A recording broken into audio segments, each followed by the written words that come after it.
Então, pessoal, nós estamos aí ao vivo. Quem estiver assistindo e tiver algum problema de escutar, algum problema de áudio, por favor, deixe aí nos comentários que nós estamos acompanhando. Mas agora vamos ao nosso tema de hoje. Primeiramente, eu gostaria de dizer a todos, Feliz Dia Internacional da Privacidade. Para quem não sabe, o dia 28 de janeiro hoje é o Dia Internacional da Privacidade desde 2006.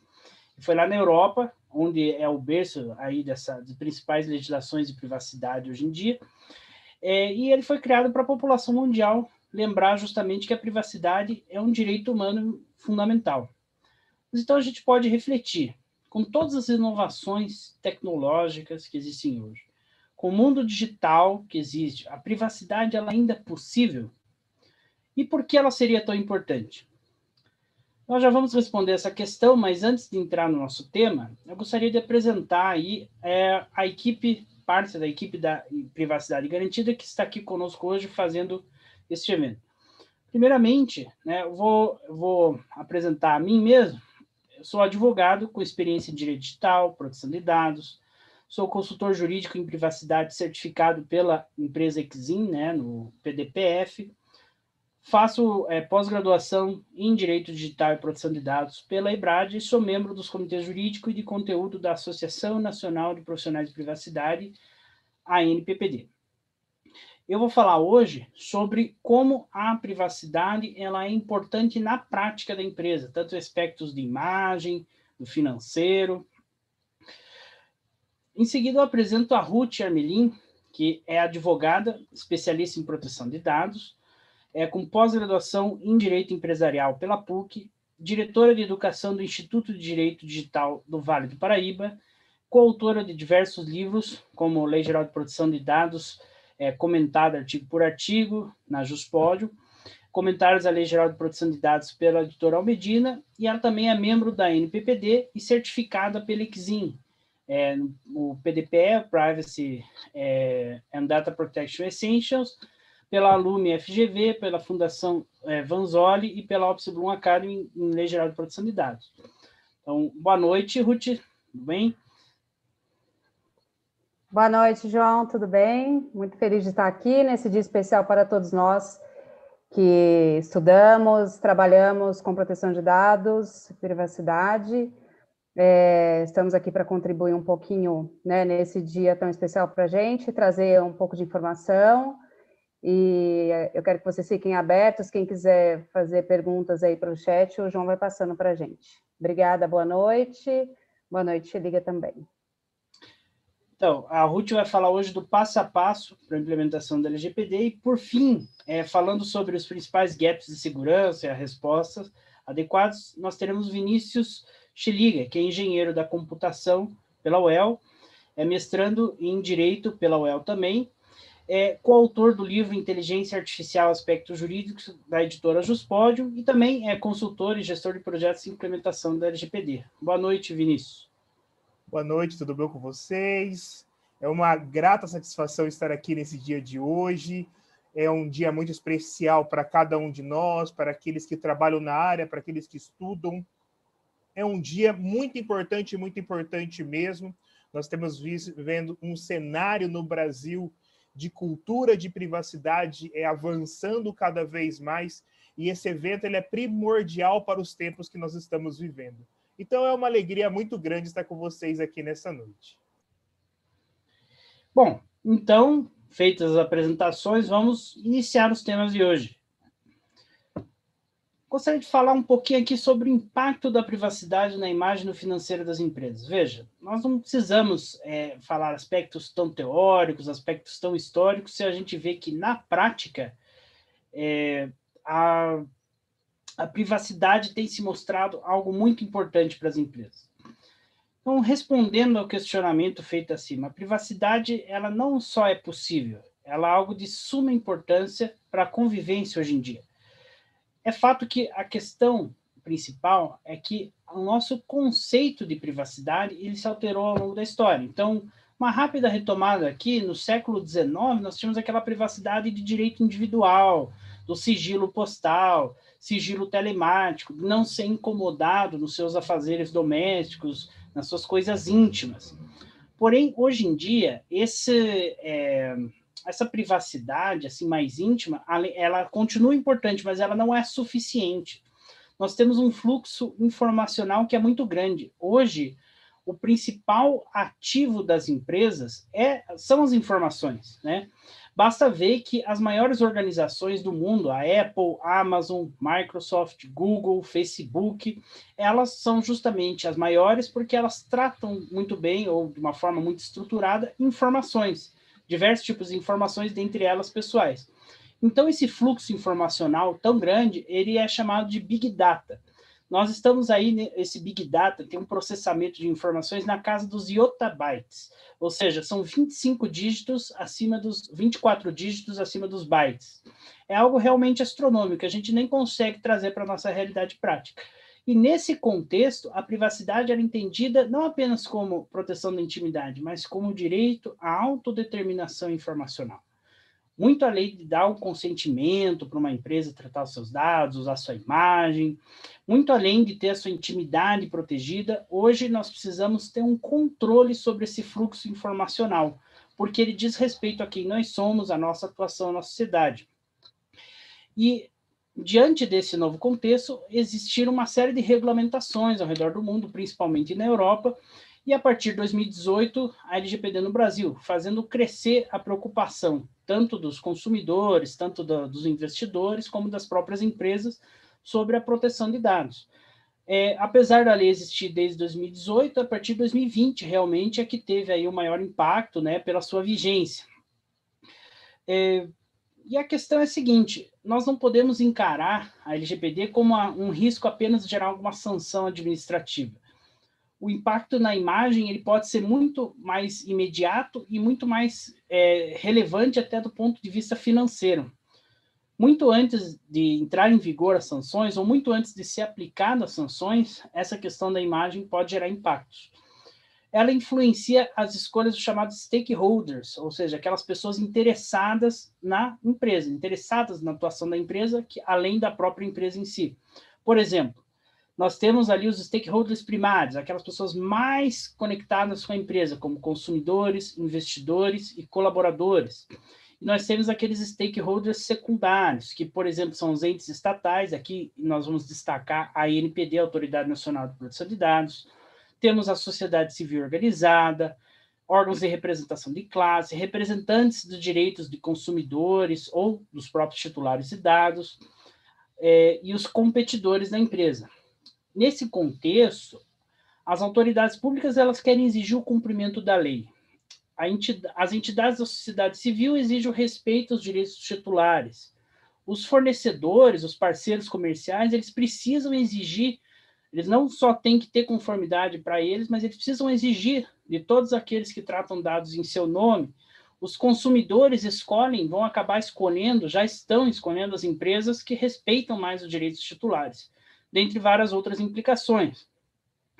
Então, agora eu gostaria de falar uma parte realmente bem prática sobre o cenário atual, a conjuntura atual, né, do ordenamento jurídico, do mercado brasileiro, e como esses holders aí, esses players do mercado, têm se comportado em relação às empresas no que tange a proteção de dados. Então, gostaria de começar com os investidores, né? Quem não aí tem um negócio e não precisa de investidor.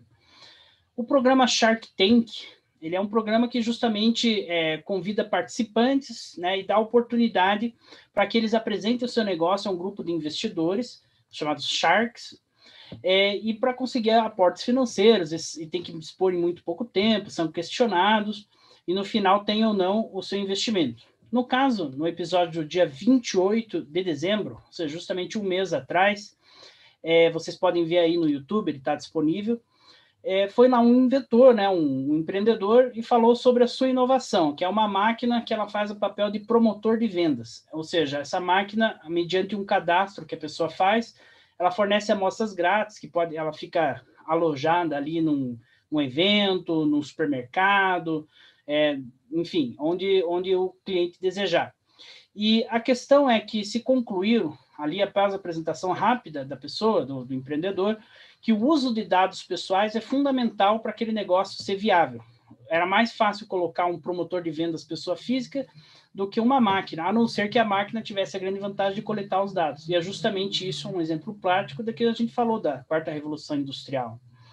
E a questão é a seguinte, no final do programa, vocês podem ver lá depois, o investimento foi dado para aquela pessoa ali, só que com o condicionamento expresso de estar em conformidade com a LGPD. Ou seja, nós vemos aí, num programa de televisão, a LGPD está sendo citada expressamente para condicionar um investimento, ali no caso, R$2 milhões. Só que isso é só um caso midiático que a gente pode provar facilmente para vocês, mas isso acontece diariamente no mercado hoje em dia. Em relação aos consumidores, nós temos aí uma grande instituição aí para fazer essa aferição do mercado e como que está a opinião dos consumidores sobre as empresas, é o Reclame Aqui. E nem o Reclame Aqui já tem cerca de 3 mil, né, citações, desde a entrada em vigor há poucos meses da LGPD, 3 mil reclamações mencionando expressamente a LGPD. Somente agora, em janeiro de 2021, nesses 20 e poucos dias, nós temos mais de 300 queixas. E segundo a LGPD News, o que é que tem nessa... o que tem de conteúdo nessas reclamações? Dificuldade ou grande burocracia de excluir seus próprios dados, o contato indevido, né, incluindo o recebimento de SMS, e-mail, marketing, contato telefônico, vazamento de dados e compartilhamento indevido, políticas de privacidade confusas ou inexistentes. E nesse caso a gente vê bem claramente no discurso dos próprios titulares, próprios consumidores, vários aspectos da implementação, né, o direito de eliminação, o compartilhamento de dados, a questão da relação entre controladores e operadores, a segurança da informação na questão dos vazamentos, a transparência, a necessidade de compliance de políticas adequadas. Em relação também aos colaboradores, muitas empresas se interessam mais pelos consumidores porque são empresas que prestam serviço diretamente ao público. Porém, muitas empresas são B2B, né? Ela presta serviço diretamente para outras empresas. Então, neste caso, talvez os colaboradores sejam o maior número de titulares de dados dessa empresa. E, bom, desde a entrada em vigor da LGPD no final do ano passado, segundo o estudo aí da empresa de jurimetria Data Lawyer Insights, a pedido do Valor Jornal Econômico, desde setembro de 2020, a LGPD já apareceu em 139 ações trabalhistas, que somam um total aí, de 15 milhões, ou seja, um passivo tributário bem grande, né, bem significativo. E segundo a matéria do Conjur, que divulgou essa informação também, quais seriam aí as principais reclamações, né? A LGPD é utilizada como um reforço de argumento, geralmente não como uma causa principal da ação trabalhista, o que é natural. Porém, ela se trata de buscar informações sobre os seus dados, exigir tratamento de dados sensíveis de maneira diferenciada, ter acesso aos seus dados como folhas de ponto, ou bloquear e se opor ao uso indevido de imagem e outros dados pessoais, mais sigilosos, mais íntimos. Então, nós vemos aí outros aspectos da implementação, direito de acesso, níveis de proteção diferenciados para dados diferenciados, às vezes a empresa trata dados da mesma forma, direito de imagem, né, a questão da difusão dos dados. E, por fim, eu gostaria de ressaltar ali um outro stakeholder muito importante, talvez um dos que mais gera impactos, embora não seja direto, que é a mídia. Quando sai na mídia, as coisas começam a ficar mais complicadas, principalmente para a imagem da empresa. Então, nós temos, tem vários casos que a gente poderia citar, tem aquele mais famoso da Cyrela, porém, nós gostaríamos de destacar outros que talvez tenham mais impacto. Em novembro de 2020, já com a LGPD em vigor, o STJ foi alvo de um ataque hacker, um ataque de ransomware. Para quem não sabe, esse é um tipo de malware, assim como o vírus, que ele codifica os dados, ele criptografa os dados, tornando inacessível para aquela pessoa, para a vítima, né? No caso, para o STJ, e ele cobra um resgate, né? Pelo uso desses dados. Os riscos são incalculáveis, porque se uma organização qualquer, ainda mais um tribunal, mas qualquer empresa perdesse todos os seus dados, provavelmente não poderia operar mais. E até mesmo a questão de pagamento de resgate não garante que o dado, que as informações sejam de fato cedidas pelo hacker, né? Então,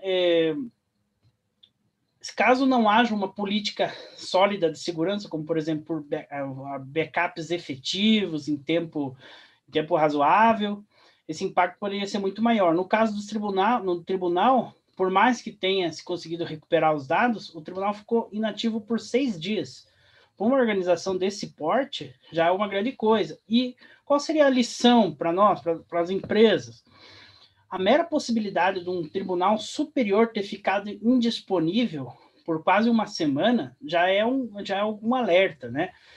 A segurança se diz que ela é excessiva até quando ela é insuficiente, ou seja, a gente tem a segurança como algo que atrapalha, como algo que gera custo, como algo que pode nos atrapalhar, nos incomodar no dia a dia, porém, é uma coisa que, quando ela não é bem feita, ela gera um risco muito grande, e ela é sentido nesses impactos. Então, as estratégias de proteção que são exigidas pela LGPD e constam aí em padrões internacionais, como os padrões ISO da família 27000, por exemplo, eles não podem ser adiados, não podem ser encarados como irrelevante, como um custo desnecessário. Outro episódio agora, esses dias, que fomentou muita discussão, foi o vazamento de dados, né? Assim, ele foi detectado pela empresa PSafe, né? Foram expostos CPFs e outros dados de mais de 220 milhões de cidadãos, ou seja, praticamente a nação brasileira. 104 milhões de dados de veículos mais detalhados. Tem uma especulação, e é isso que eu gostaria de destacar, que a empresa Serasa Experian estaria envolvida aí nesse vazamento, mas a empresa nega. A questão é a seguinte, qual o risco? Primeiro, o risco para os titulares. Esses dados, para que eles são roubados? Por que os hackers roubam? Para vender, né? Esses dados na Dark Web para pessoas que querem aplicar golpes, como phishing, que engenharia social, para obter outros dados mais críticos das pessoas. E veja, e para as empresas? Note que a empresa Serasa está sendo aí até autuada pelo PROCON, por exemplo, mesmo não tendo uma comprovação mesmo de que ela tenha relação com o caso. Mas veja como o dano à imagem já foi feito. Se a questão é que isso atraiu, a Serasa pode se livrar dessa pecha aí de ter vazado os dados, se ela realmente não vazou. A questão não é essa. A questão é que se a empresa Serasa Experian não estivesse em conformidade, todo esse holofote que foi dado para ela agora ia trazer isso à tona. Ou seja, a empresa realmente estaria muito mais prejudicada do que simplesmente através de uma sanção. A lição que fica disso é que manter-se em conformidade é uma prevenção da marca em si, não é apenas uma prevenção dos impactos diretos da segurança. E agora, o que nós podemos esperar do ambiente que nós estamos vivendo? A adequação, de fato, ela não está sendo priorizada pelas empresas. Segundo um estudo publicado no final do ano passado pela Cisco, 60% das empresas, por exemplo, não estavam preparadas para os requisitos de privacidade e segurança do teletrabalho, que foi tão essencial aí no ano passado. Segundo um estudo publicado também pela BNT, as empresas adequadas são, em grande parte, as grandes empresas. Isso gera um efeito dominó, ou seja, as grandes empresas acabam tendo que exigir de seus parceiros a conformidade, né, à LGPD, ou mesmo ao GDPR, dependendo do caso, e essas empresas acabam não fazendo essa resposta, sendo trocadas, por exemplo. E mais de 40% das empresas consideram que gastarão mais de 6 meses para se adequar. Entre vários outros dados, mas eu gostaria de destacar esse, que é o seguinte: a implementação não acontece da noite para o dia. Então, se você receber uma notificação aí de um caso de uma grande empresa, que seja parceiro comercial, fornecedor, não é da noite para o dia que você vai conseguir se adequar. E outra questão, aspecto importante é o posicionamento da ANPD. A ANPD é a Autoridade Nacional de Proteção de Dados, e ela é quem vai regulamentar e fiscalizar todas as organizações para cumprir a LGPD. Ela fará isso mais ou menos de 3 formas, resumindo bem: a conscientização, regulamentação e aplicação de sanções. As pessoas prestam muita atenção nas sanções, mas a ANPD já disse em várias ocasiões que ela não vai priorizar as sanções. Ela vai priorizar a conscientização no primeiro momento, depois a regulamentação e, por fim, as sanções. A questão é que, justamente hoje, né, provavelmente isso foi uma coisa planejada, saiu a agenda regulatória da ANPD, e ela dá uma pauta sobre o que essa autoridade considera talvez mais urgente ser regulamentado e, por consequente, mais urgente de ser exigido das empresas.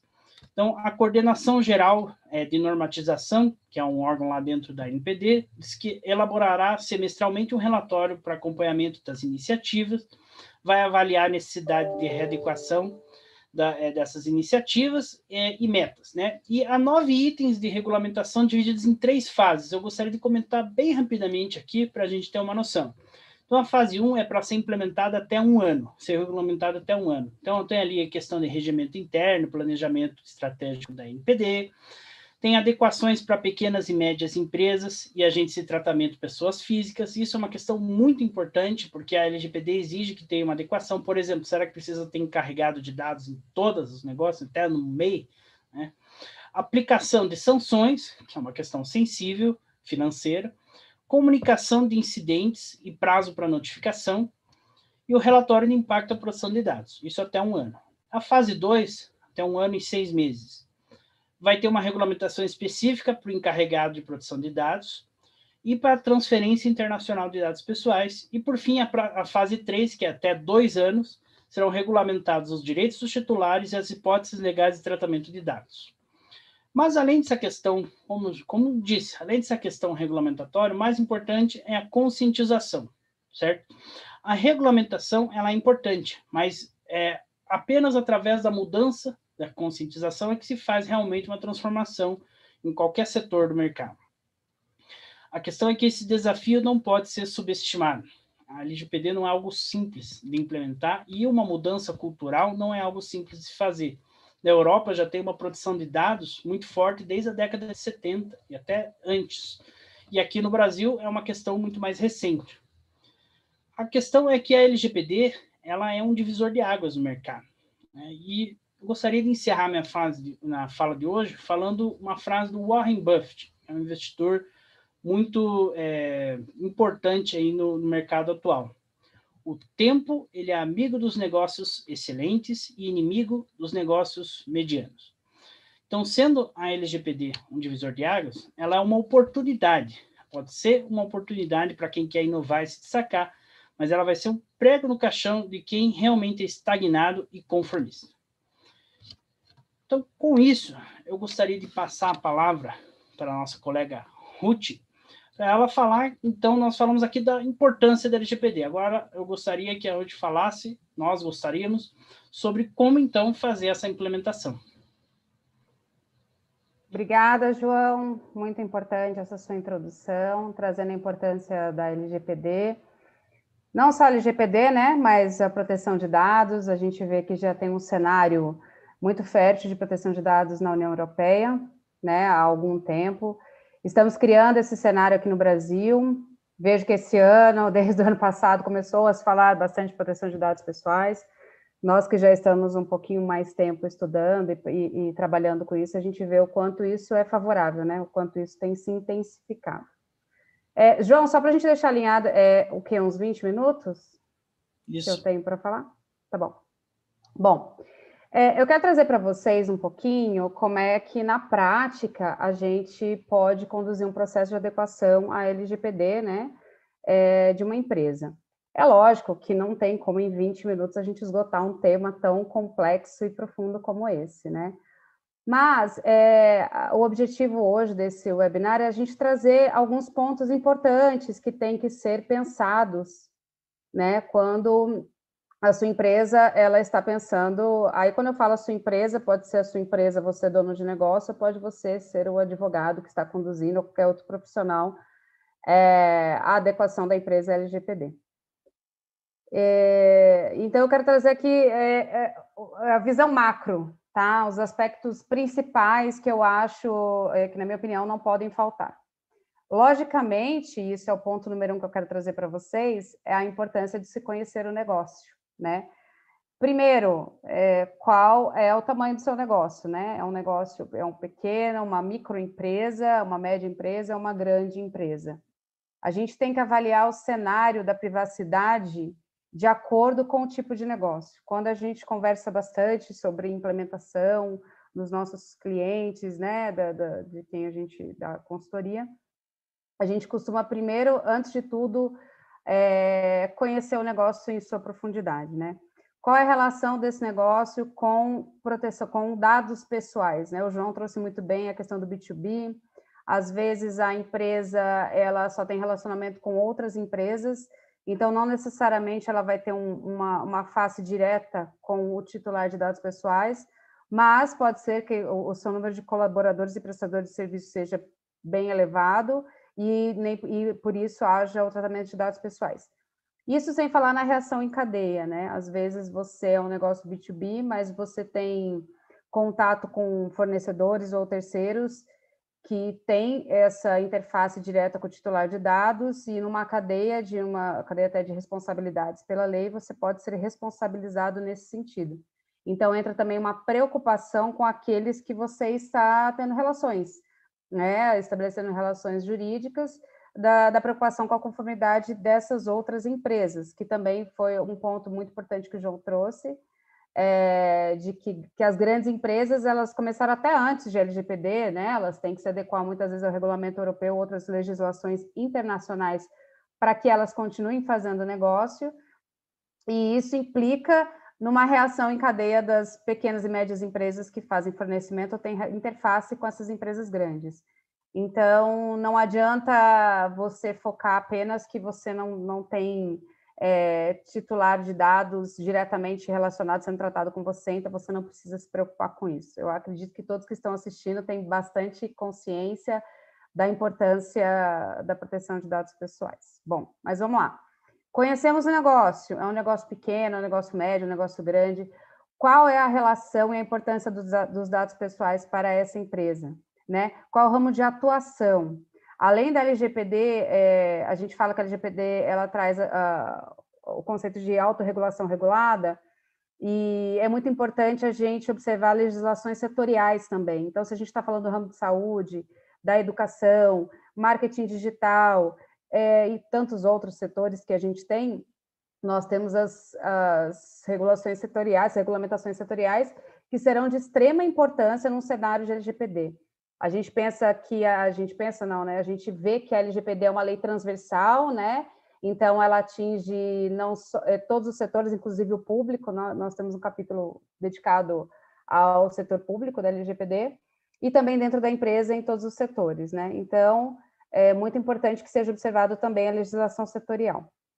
Então, conhecendo o primeiro passo, conhecer o negócio a fundo. Se você não é o dono da empresa, se você não está inserido dentro da empresa, você está vindo como uma consultoria externa, o mais importante de tudo é conhecer a empresa. E mesmo se você é de dentro, você de alguma forma faz parte dessa empresa, às vezes você conhece muito bem o seu setor, onde você atua, mas você não conhece os outros setores da empresa. Então, isso é muito importante para adequação à LGPD. A gente geralmente começa com um assessment, né? Aquele olhar, o primeiro olhar para como a empresa encara privacidade e proteção de dados pessoais. Esse diagnóstico inicial, esse primeiro olhar, a gente vai observar, existe alguma política de privacidade, algum programa de política de privacidade e proteção de dados? Como está estruturada essa questão de proteção de dados pessoais? Segurança da informação? É aquele diagnóstico inicial para entender aonde a empresa está, onde ela se encontra nesse cenário de privacidade e proteção de dados pessoais. E como esse diagnóstico é feito, né? Geralmente, a gente utiliza essa questão de as entrevistas, né? Pegamos pessoas chaves dentro da empresa para tentar entender como é que é esse cenário de privacidade nessa empresa, né? Entender a que ponto que estamos. Uma coisa que eu gosto muito de falar, e às vezes as empresas procuram para consultoria e pensam, mas a gente não tem absolutamente nada, né? Isso é realidade, ainda é realidade. Então, eu penso que o primeiro passo já foi dado, entender que não tem nada, né? E dentro desse diagnóstico, né, a gente vai entender o fluxo de dados pessoais dentro da empresa. Aí, a depender do tamanho da empresa, por isso que eu vou pincelando as informações, porque a gente customiza de acordo com o tamanho da empresa e com o core business dela. A gente desenha fluxogramas de onde vem esse dado pessoal, por onde ele transita na empresa, para onde ele vai. Então, com quem esses dados pessoais são compartilhados, onde esse dado pessoal é armazenado, como ele é coletado e qual é a base legal que justifica essa coleta de dados pessoais, né? A gente tem que pensar que a empresa coleta de alguma forma, ela recebe de alguma forma esses dados pessoais e qual é a motivação, né? Qual é a base legal que justifica essa coleta de dados pessoais. Então, no diagnóstico, envolve tudo isso, né? Começamos com aquela visão inicial de como a empresa está, como ela está posicionada nessa questão de privacidade e proteção de dados pessoais, se ela já tem políticas desenhadas, se ela já tem um comitê de privacidade, tudo isso tem que ser avaliado e colocado de forma a interpretar. Se já existe, vamos avaliar o que já existe. Se é suficiente, se precisa ser melhorado, se precisa ser atualizado. Se não existe, vamos colocar em prática e fazer para que a empresa tenha alguma coisa, ela tem que ter. Não vou mentir para vocês, a gente já está com a vigência da LGPD, então, melhor do que não ter nada é ter alguma coisa. Dificilmente, em pouco tempo, você vai ter um programa de privacidade 100% excelente, mas a gente precisa começar algum, né? E aí estamos nessa fase de diagnóstico, né? Avaliando que tipo de dados pessoais são coletados. Existem dados pessoais sensíveis, né? Nessa coleta, nesse tratamento de dados pessoais. Existem dados pessoais de menores, né? Ou não tem nenhum tipo, ou eventualmente tem, é muito pouco. Quais são as bases legais para o tratamento desses dados pessoais, né? Qual é a finalidade para que esses dados pessoais são tratados? Empresas grandes, nós costumamos separar. Então, assim, o RH, ele trata esse tipo de dado pessoal para essa finalidade, para isso. O marketing trata esse tipo de dado pessoal para essa finalidade, com essa base legal. Com quem compartilha o armazenamento. Segurança da informação, que o Xeliga vai trazer para a gente algumas considerações, também são avaliadas nesse momento. Como é que está a segurança da informação aqui no RH? Vamos para o marketing. Marketing, para que você usa dados pessoais? Para esse motivo. Quais são as bases legais, né? Quando é lógico que você vai perguntar a base legal, ele vai saber te responder, né? O profissional é que vai ter que trazer essa base legal. Mas a pergunta é, para que você utiliza esses dados pessoais? O que justifica esse tratamento de dado pessoal nesse setor da empresa? Onde ele com quem ele é compartilhado, se é compartilhado, onde se dá esse armazenamento, tá? Então, tudo isso na fase de diagnósticos, ela pode ser feita setorialmente, né? Cada setor avaliado isso daí, que é o ideal, porque você separa, né? Organiza isso, e também avaliando o contexto da empresa, tá? Além disso, é muito importante que sejam avaliadas não só as legislações setoriais, como eu disse, mas legislações de proteção de dados que existem além da LGPD, né, para ver qual a legislação que se aplica, se existe uma transferência internacional de dados, por exemplo, para qual país, e avaliar também as legislações de proteção de dados. Deixa eu só ver o horário para eu não me perder. Bom, realiza-se, então, um inventário de dados, um bom inventário de dados, né? Detalhando isso que eu acabei de falar, né? Quais são esses dados, para que eles são usados, as bases legais, com que eles são compartilhados, e esse inventário de dados pessoais, junto com esse diagnóstico, vai ser elaborado, então, um mapa de riscos, né? Avalia-se, nesse momento, os dados pessoais que são coletados, os tipos de dados, as bases legais utilizadas, com quem compartilha, onde é armazenado, qual é a segurança da informação, e traça-se um mapa de risco, né? Qual é o tipo de risco? E o risco, que risco que é? É o risco para o negócio, para a empresa. Que tipo de risco essa empresa está correndo, tratando esse dado pessoal com essa base legal, né? É muito importante a gente ter 2 pilares assim em mente: direito dos titulares e segurança da informação. Onde isso daqui pode ser ou é um tratamento irregular, né? O que é um tratamento irregular? Que está em desconformidade com a lei. Então, se não tem uma base legal que justifique esse tratamento de dados pessoais, por exemplo, é um tratamento irregular, né? Se os dados são excessivos, né? Eu tenho até uma base legal que justifica, mas eu estou coletando mais dados do que eu preciso, também é um tratamento irregular, né?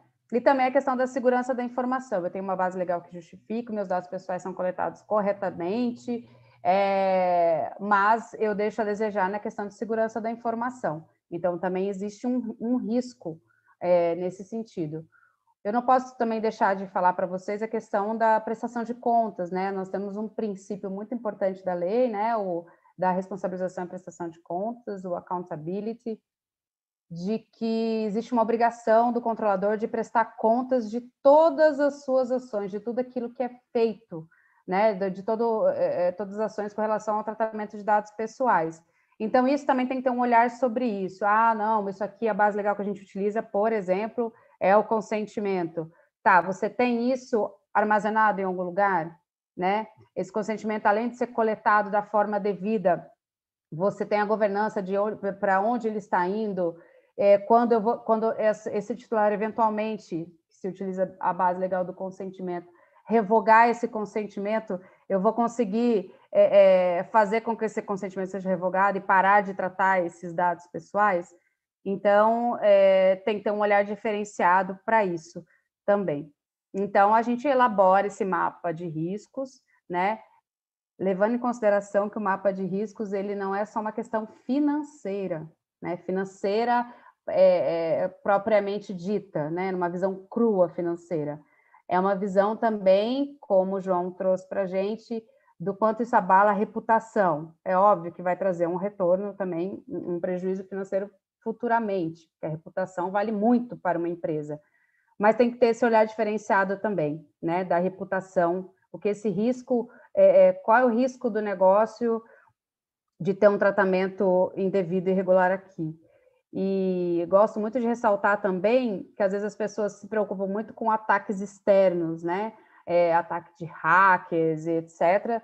Mas não é só esse risco que a gente tem, né? Às vezes o tratamento irregular, indevido, ele é feito dentro da própria empresa, né? Um compartilhamento indevido, um erro de alguma pessoa lá dentro, que passa a ser um tratamento indevido e, portanto, a empresa está em desconformidade com a lei. Então, tem que analisar todos esses aspectos. Então, estamos lá no diagnóstico, fizemos esse mapa de riscos. Com esse mapa de riscos, nós vamos traçar um plano de ação, né? Lembrando que é muito importante, na fase de adequação da empresa, um engajamento top-down, né? Que a alta liderança esteja extremamente comprometida, por vários motivos. Porque a adequação de uma empresa, necessariamente, ela envolve custos, né? Alocamento de recursos financeiros, recursos de pessoas, são pessoas que, às vezes, não estão trabalhando, vão ter que ser alocadas em diferentes setores para poder trabalhar, né, na adequação da empresa, investimento em segurança da informação. Então, tem que ser um alinhamento top-down, um engajamento da alta liderança para que o programa, né, para que a adequação da empresa funcione.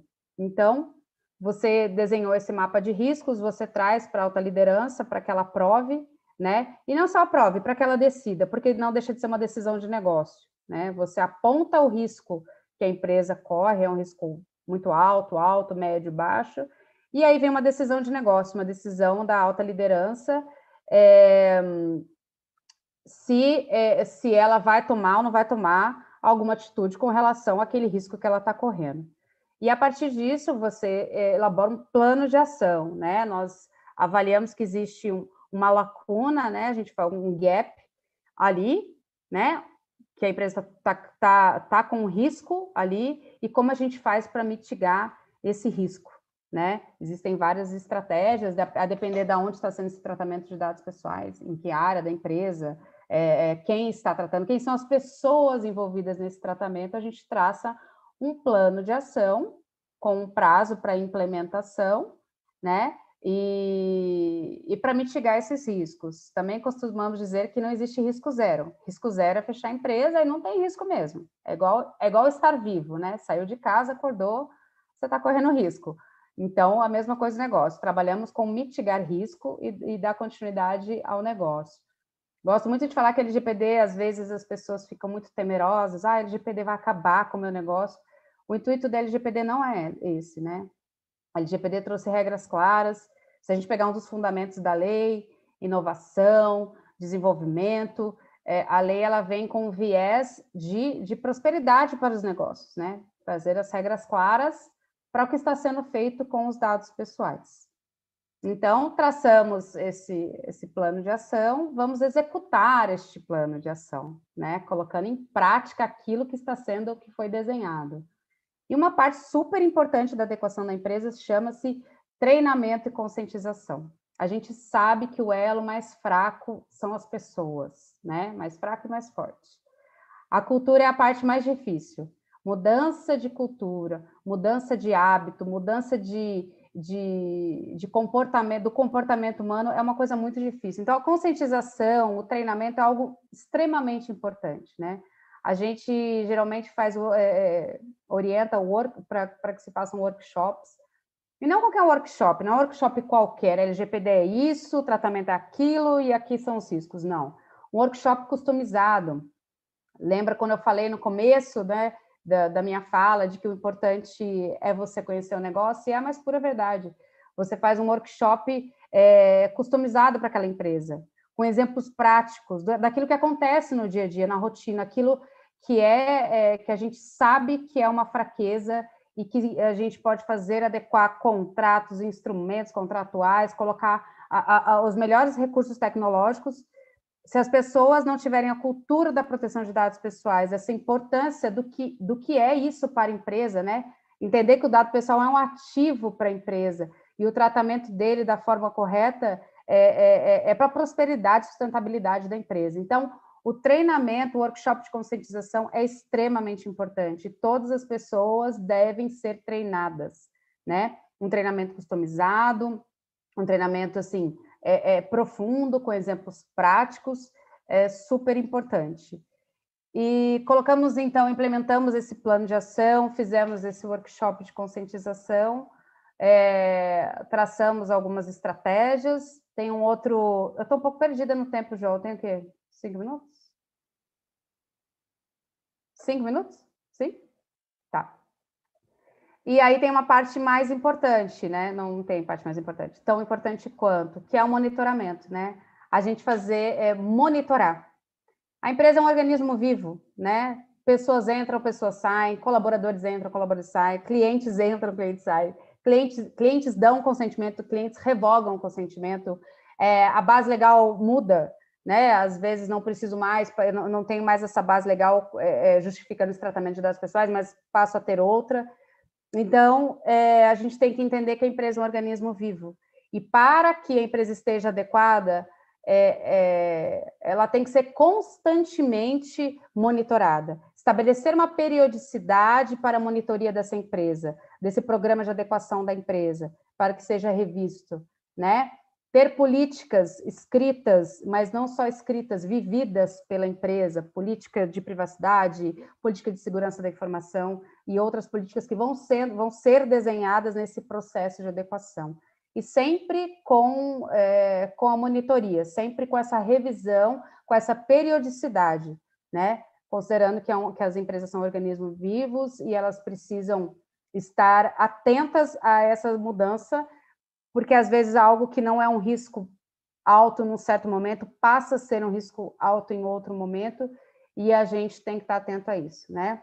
Isso sem falar do relatório de impacto da proteção de dados pessoais, outros documentos super importantes que a lei cita, mas eu não vou conseguir detalhar tudo isso agora, mas só para trazer um overview para vocês de como é esse processo de adequação, algumas fases que a gente adota, né, e como isso funciona na prática.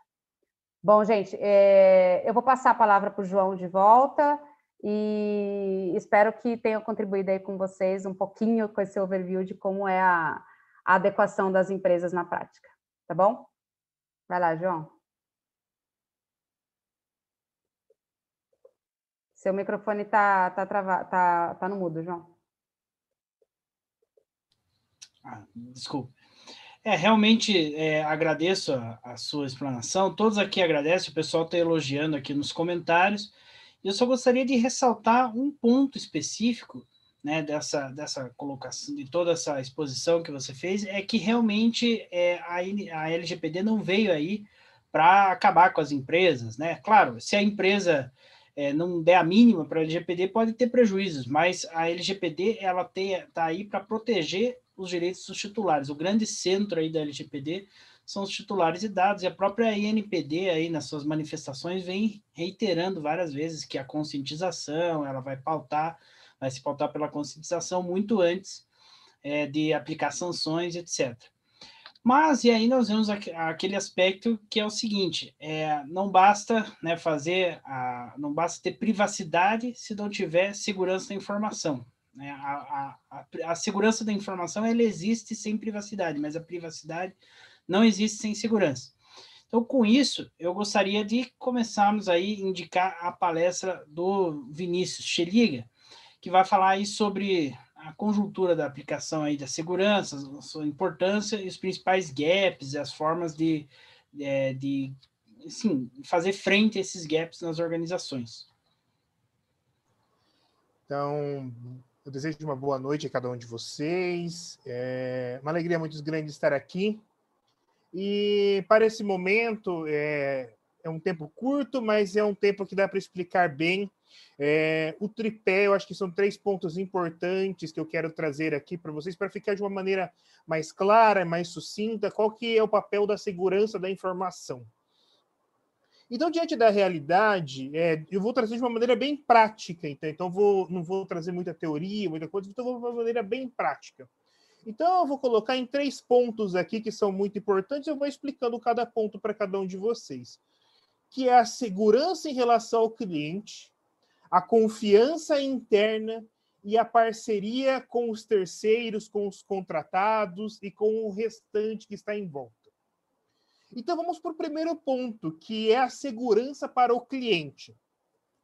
Então, o que acontece é o seguinte: quando um cliente ele entra no seu site, ou chega na sua recepção, ou faz uma ligação para você, ele está entrando em contato com a sua empresa. Ele tem uma certa segurança de estar ali, seja grande, seja pequena, ele se sentiu seguro de estar ali no primeiro momento. Essa segurança, ela precisa ser ali dada à pessoa, dada ao consumidor, dada à pessoa que você está querendo contratar, que você quer dar os serviços a ela. Então, esse é o primeiro ponto que nós temos que investigar diante da questão da segurança da informação. Qual que é o impacto do cliente quando ele chega a você? Então, falando digitalmente, do meio digital, principalmente nessa pandemia, houve um grande aumento do uso das ferramentas digitais.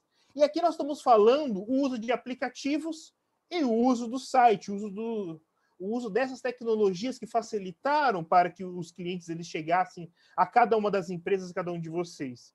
Então, o grande ponto é o seguinte: quando o cliente ele chega no site da sua empresa, ele sente confiança de estar ali?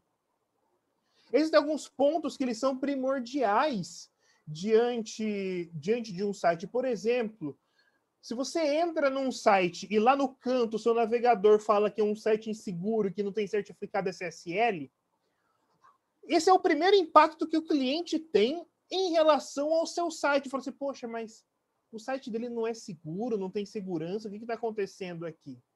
Isso já causa um impacto negativo. O impacto negativo de não ter uma política de privacidade, termos de uso dentro do site. O impacto de não ter ali embaixo a questão dos cookies, da utilização dos cookies dentro do site. E tem outros pontos ali para o cliente ele se sentir confiante de colocar as suas informações para entrar em contato. Então, seja num botão de WhatsApp, um botão de mensageira ali no canto, que o cliente, o usuário, ele precisa se sentir ali confiante, ele precisa se sentir seguro de clicar ali para começar um diálogo e colocar as informações, seja em alguns formulários que você entra e você tem que colocar ali o seu nome, o seu e-mail, ele ter essa confiança que quando ter um e-mail de resposta vai ser realmente a empresa e não um terceiro, e não alguém que está entrando nesse meio do processo, capturou os dados e quer atingir o cliente ali com um golpe, alguma coisa. Então, esse é o primeiro impacto que nós precisamos entender em relação à segurança da informação. O que o cliente ele se sente? Qual o sentimento que o cliente tem em relação a entrar num site? Ele se sente seguro de estar ali? Os dispositivos tecnológicos em relação a essa segurança são válidos?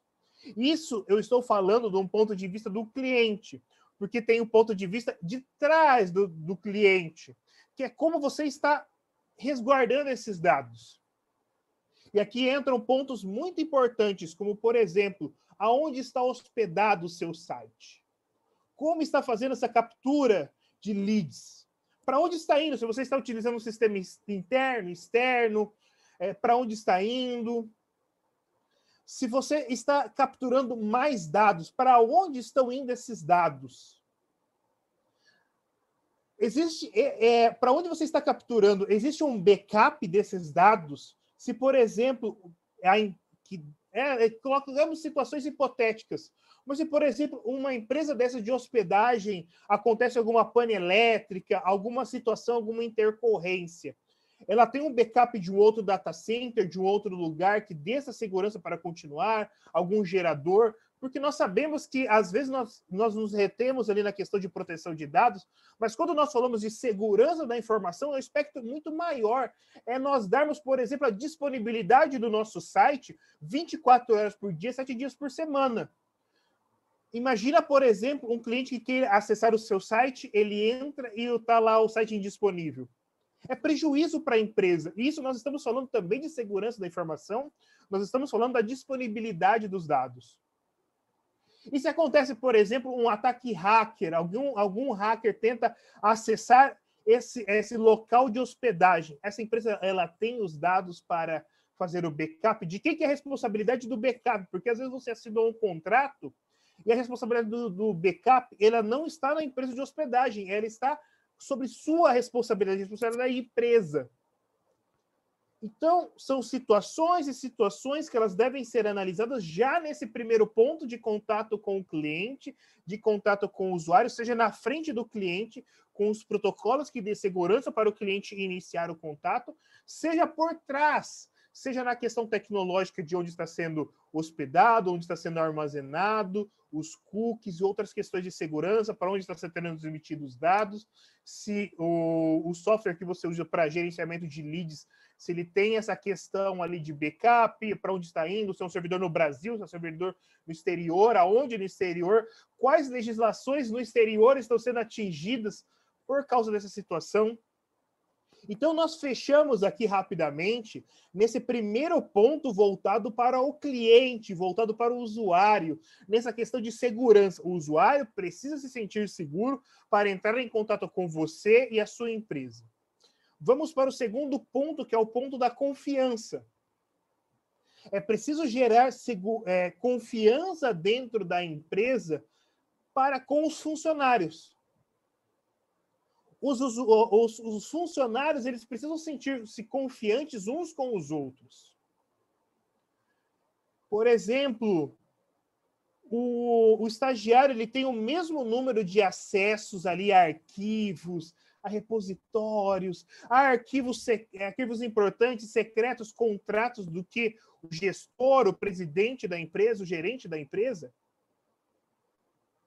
É um ponto importante. O TI, ele deveria ter acesso, algum estagiário de TI deveria ter acesso, por exemplo, a contratos da contabilidade, a coisas importantes ali, a reuniões que a presidência está fazendo. O RH, como o RH, ele guarda os dados. Esse é um ponto importante, porque entra naquela situação que tem que, como nós falamos de uma consultoria 360 graus, ela entra nessa importância, porque quando nós falamos, por exemplo, do RH, nós estamos falando da gestão do papel, na gestão de onde é guardado os arquivos, e nós estamos falando também das questões digitalizadas. Nós estamos falando dos sistemas que gerenciam o RH. Aonde que está alocado esse sistema de gerência de RH? Todos os usuários que têm acesso a todas as informações? Todos os usuários eles têm acesso, por exemplo, ao histórico de atestados médicos, à questão de férias, 13º, salário de todos os funcionários.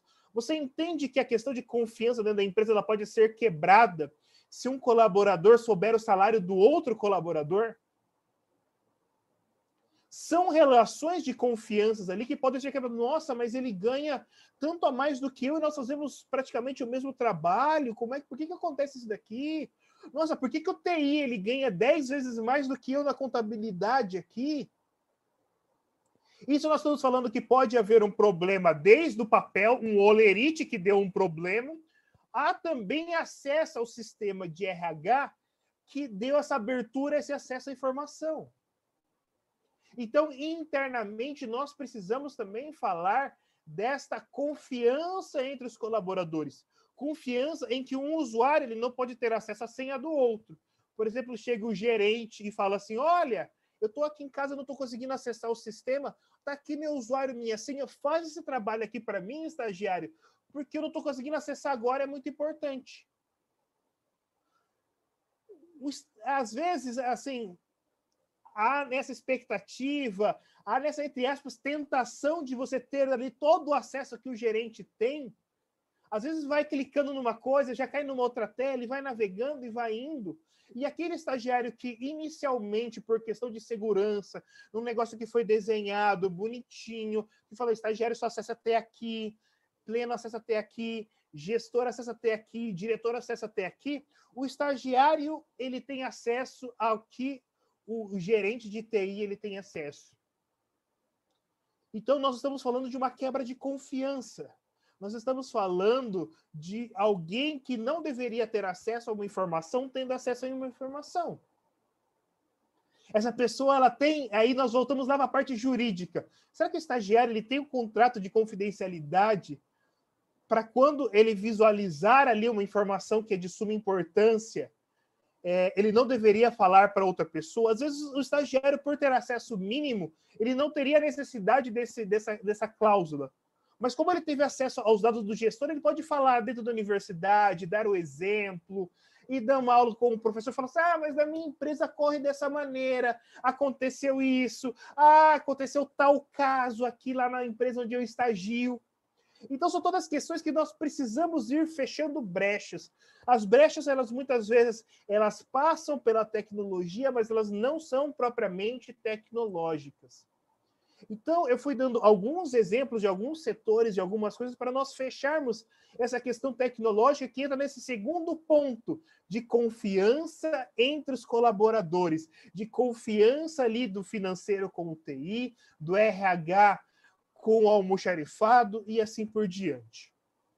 E nós entramos no terceiro ponto aqui para encerrar, que muitas vezes os dados vazados eles não acontecem nem na questão dos clientes, e também nós temos uma alta confiabilidade ali dentro da empresa, mas acontece com terceiros.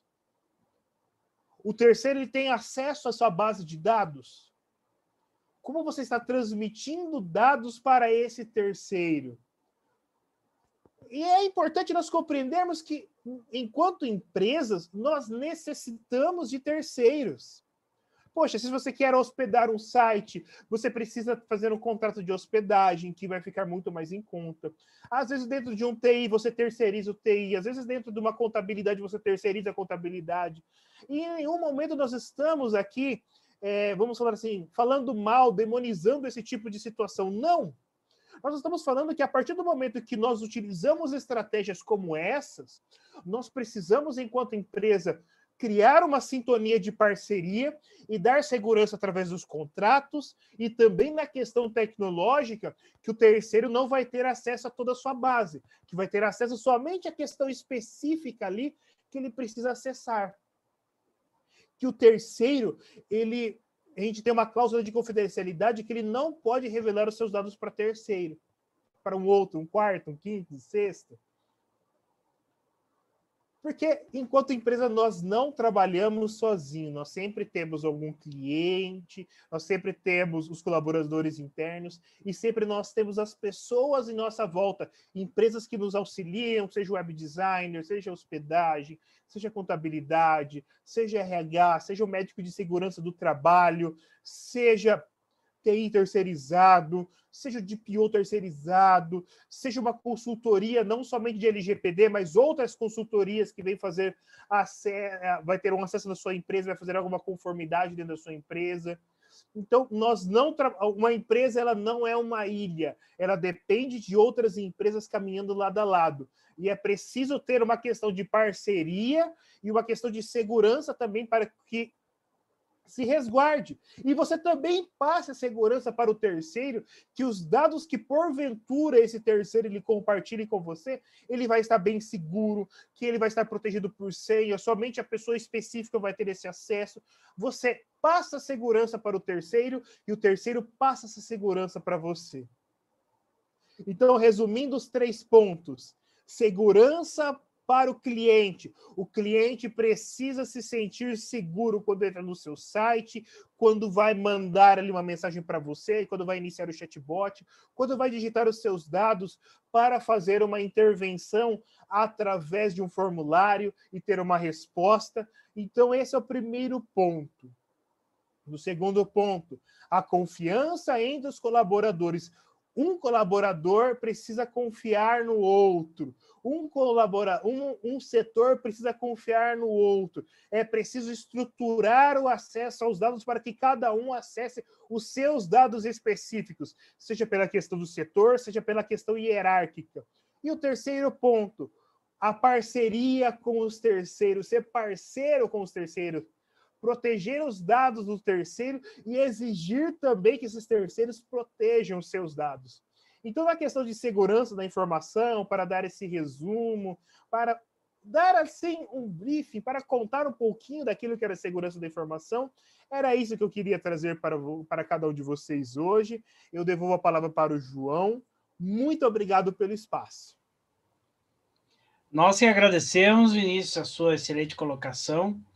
Realmente foram vários aspectos práticos. O que eu gostaria de ressaltar aqui é que essas coisas que nós estamos falando, né, principalmente a Ruth, o Vinícius, que falaram aspectos de implementação, de segurança, da LGPD no geral, isso decorreu de cases práticos, né? Quer dizer, claro, todos aqui têm estudos teóricos e eles são muito necessários para interpretar a lei, saber o que fazer, mas eles aqui vêm de situações concretas, do que se é observado nos negócios. Então, essa questão desse webinar é trazer aqui não só opiniões sobre pessoas que estudaram bastante, que seria interessante também, mas colocações de quem realmente vive isso no cotidiano. Eu, por exemplo, a questão ali, só uma dos pontos, né? Eu vejo muito na prática dos escritórios da advocacia. O estagiário ou qualquer advogado tem acesso à senha do advogado lá, que é o dono do escritório, que tem um nome na frente do escritório, por exemplo, para fazer protocolo do Projude, etc. E essa senha nunca é alterada. O cara sai de lá, continua a mesma senha, poderia facilmente entrar e desistir de todos os processos e tchau. Entendeu? Quer dizer, é uma escala de acesso e isso que são advogados, são pessoas que têm uma certa formação e etc. E todas as outras profissões, organizações que ainda têm muitos mais dados, né? Trata muito mais dados sensíveis. Então, com isso, pessoal, gostaria de agradecer a presença de todos e vamos encerrando por aqui. Boa noite. Boa noite, gente. Obrigada. Até mais. Boa noite, até mais. Boa noite.